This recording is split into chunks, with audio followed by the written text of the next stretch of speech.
Hello, welcome back to Hunter Tune. Today we're going to be working on this EG hatchback. It's got a B16 and a turbo kit. It looks like a cast log manifold and a eBay wastegate, eBay turbo, up pipe out of the hood, and we're going to get this thing up and running. So car came in and actually got dropped off outside yesterday and came in today, and there was actually a fuel leak on the injectors. This car has Bosch 2200s with top hats, and the O-rings on the top hat were a little messed up and they were leaking, so I had to repair that.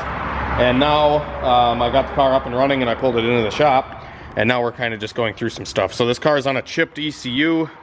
It's also a JDM, if you didn't see. So we have a chipped ECU, we got the ostrich and stuff hooked up into there, and we're going to be tuning it on HTS because this car has a Honda 4-bar, and you can't really tune cars on Chrome or any other chipped ECU software because they don't have the Honda 4-bar capability to run. At least my experience with Chrome, it's super buggy when you try to change the map sensor stuff. So HTS definitely works better in that department. So we're going to be using the Honda 4-bar, Bosch 2200s. It's a stock engine, I think, with just head studs maybe. And like I said, eBay turbo kit. So we're gonna try to get this thing tuned up today and try to make it running a little bit better. Kind of go through and check over some stuff. So a little low on coolant there, I might have to add a little bit. And then some oil, we'll check that out. And then this was a little bit of a concern too because this was kind of hanging out by the injectors. It's a vacuum leak right here. There's also a vacuum leak. Let me start this thing up once I'll actually show you what I'm talking about. So typically on the PCV system, on the Hondas or B series stuff or whatever, pretty much anything, I try to vent the crankcase to the atmosphere and then plug off the vacuum port where it comes from. So just so you don't run boost into the crankcase.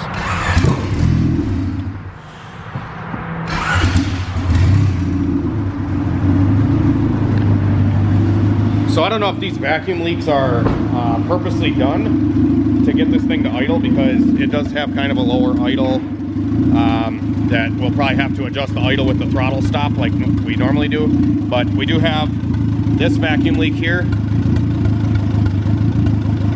It's sucking my thumb right now, you can see that. Didn't really change the idle a whole lot, but we'll have to fix that. And then this is also another leak. There's no idle mixture screw on the throttle body.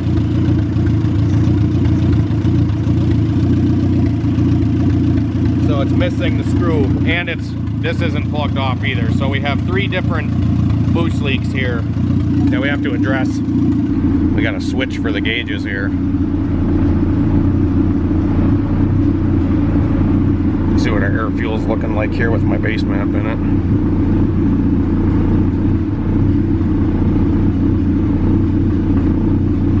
So the air fuels are pretty decent here at idle. We'll have to get driving on this thing after we fix a lot of these leaks, and then go from there.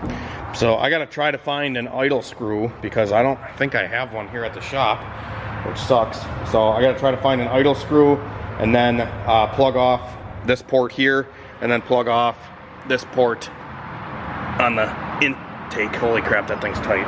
So we'll have to cut the zip tie, yank this off, put a cap on it, and then just run this down to the ground, or the PCV, just run that open to the atmosphere.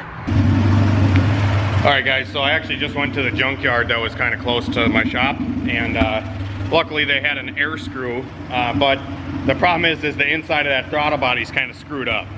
So I got the idle screw jammed in as far as I could, and now you can definitely tell that, like what I was talking about, the idle is just kind of low, barely kind of staying running here. So I don't know if we have another vacuum leak somewhere around here, but we got a lot of them plugged off so far. And now I'm going to set the idle manually with this guy right here. So this is the throttle stop screw that sits under the butterfly flapper dealie. So we're going to screw this up, and then I'm going to adjust the idle with this screw. So I'm going to do that right now.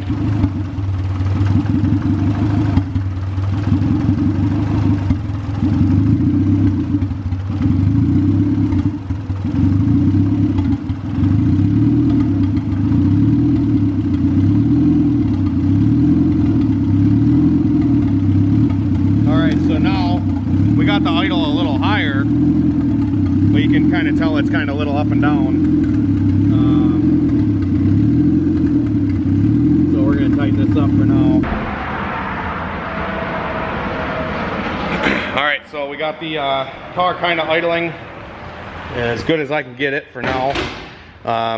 It does kind of seem like it's got an intake manifold gasket leak or something weird going on, just because it's a little sporadic.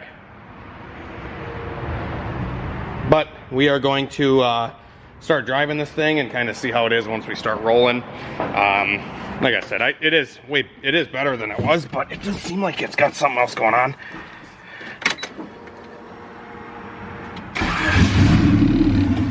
Now it fires up like immediately.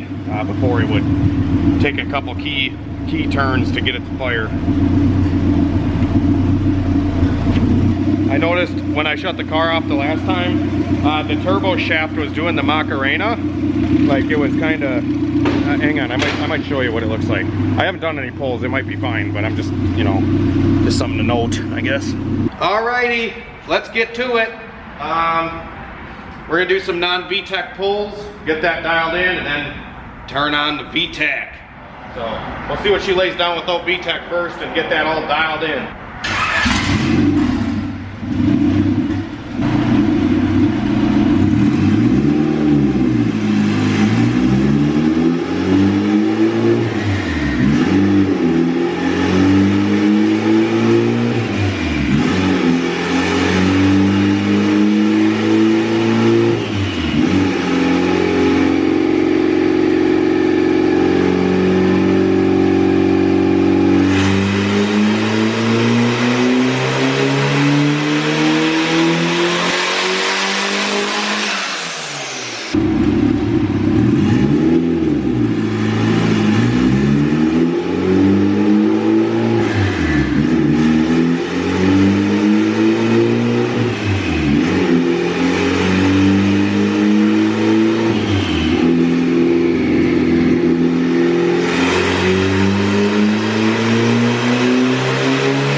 Yeah, this thing's really slow to build boost. I don't know if you guys can hear it, but it's just like if you watch the boost gauge in the car, it's just like 2, 3, 4, 5, 8, 9, 10, 11, 12. Like it just takes longer than it should to make boost. Yeah, and we're only making about 220 wheel on 14 pounds.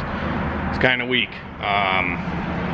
So we got to figure out, like I said, I think that turbo might be a little tired, and this combination's kind of rich. So we're gonna just kind of give it some VTEC, see if it really wakes this thing up or not, because right now it just seems like this turbo is super lazy. All right, guys, so here's a couple of the power curves that we're looking at so far. 203 is where we started, 222, now we're at 248. This is no VTEC still. And you can see this blue line is the most recent and how much cleaner that is compared to these. There's a lot of dips and bumps and stuff going on in here because the fuel was not really tapering out as RPM increased. So the way this turbo is spooling, it's just kind of lazy, so it's not really coming up on full boost and flatlining. Another reason that could be is because of the controller that's on it. B16s tend to make a lot of good power if they have good boost control and good turbo and stuff, but this turbo, like I said, the shaft is like wobbling. I saw some smoke come out of it, and this controller is a manual style controller, and I don't usually have very good luck with this style controller. I usually like using them Hallman controllers or something similar like that, but we're gonna do with what we got here, and just kind of send this thing and see what else we can do with it.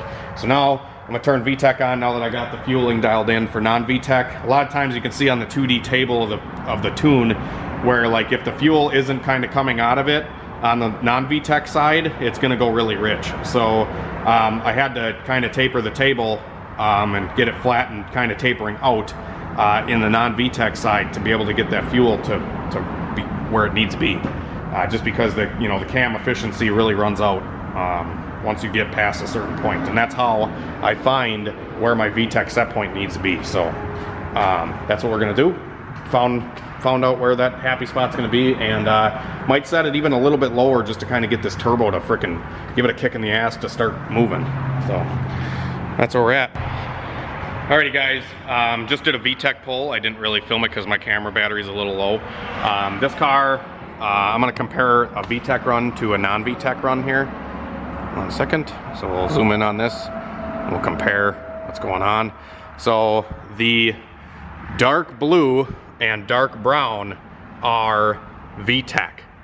The light blue and the light green are non-VTEC. So you can see the light green and the light blue are making more horsepower all the way until like 6 grand.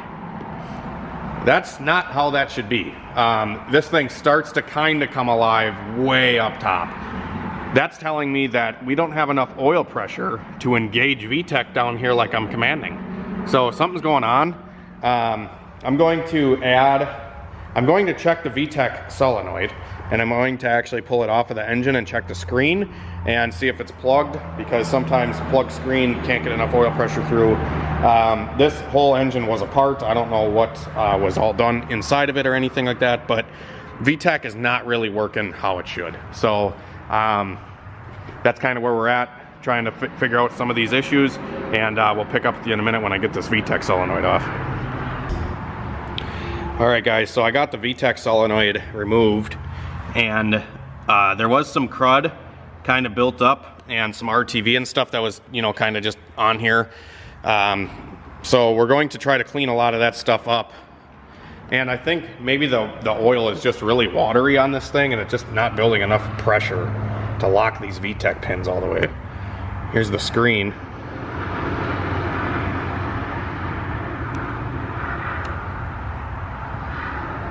So there was some crud in there.